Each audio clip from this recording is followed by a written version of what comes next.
Learn to fail systematically. I know this sounds crazy, but the more you prepare for failure, the more successful you will eventually become. How?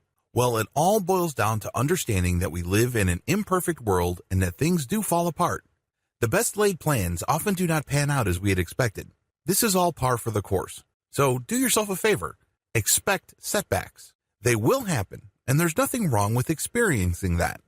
The good news is when the setbacks do happen, they do not have to be a disaster.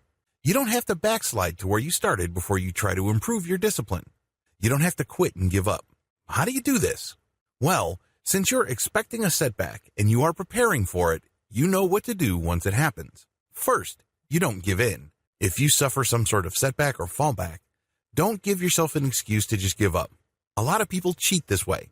For example, if you're on a diet and you're supposed to avoid starchy foods, well, one day you get hit by really insufferable cravings for mashed potatoes or fried rice. So you give in and you have yourself a big heaping bowl of fried rice, mashed potatoes, pasta, or any other food that you're not supposed to eat. You tell yourself, well, there goes the diet for this day, so I'm going to indulge myself by eating nothing but carbs for the rest of the day, and I will get back on the program tomorrow. What do you think happens next? That's right, tomorrow never comes. Once you give in, whatever discipline you've managed to build up prior to that point starts to erode.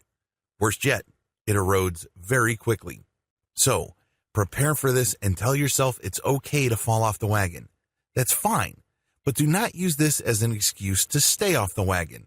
Focus on getting back to the program as soon as possible and reducing the time you take to snap back to where you were before things fell apart.